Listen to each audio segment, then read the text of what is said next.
On est ravis d'être avec Gilles Bonenfant. Alors, Gilles, tu as décidé avec Eurogroupe d'être partenaire de la nouvelle édition des Rencontres de l'avenir à Saint-Raphaël du 17 au 19 novembre. Est-ce que tu peux nous expliquer ta motivation? Oui, Nicolas, ben, ça me semblait évident. Alors moi, je suis un éternel optimiste dans l'âme.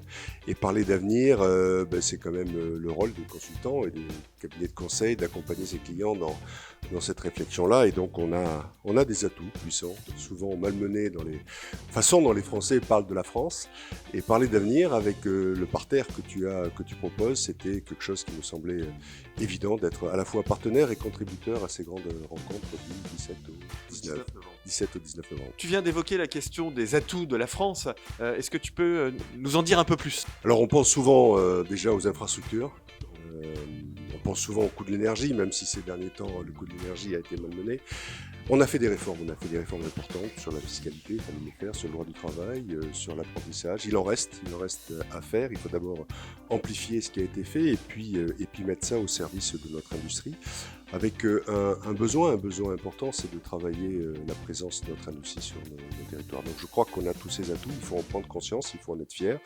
Il en est fier pour notre pays et fier pour notre pays dans une Europe qui se doit peut-être plus convergente et plus compacte sur cette notion d'avenir. On a des vrais sujets sur lesquels il faut qu'on travaille, sur nos solutions industrielles décarbonées, sur l'éducation, sur la santé, sur lesquelles on voit bien qu'on avait des longueurs d'avance et sur lesquelles il va également revenir. Donc travailler sur l'écologie de demain, sans qu'elle soit punitive, pour qu'elle soit positive. Donc on a besoin de travailler sur une technologie, sur l'innovation, une innovation ciblée, pour lever tous les freins qu'il peut y avoir encore à notre développement et à cette confiance, cette croyance, cet optimisme dans l'avenir. C'est exactement ça, hein, les rencontres, c'est ne pas éluder les problèmes, hein, être lucide quant aux difficultés, mais proposer des solutions pour les résoudre et pour construire un avenir dans lequel on puisse avoir confiance. Voilà, merci Gilles et on se retrouve du 17 au 19 novembre au Palais des Congrès de Saint-Raphaël.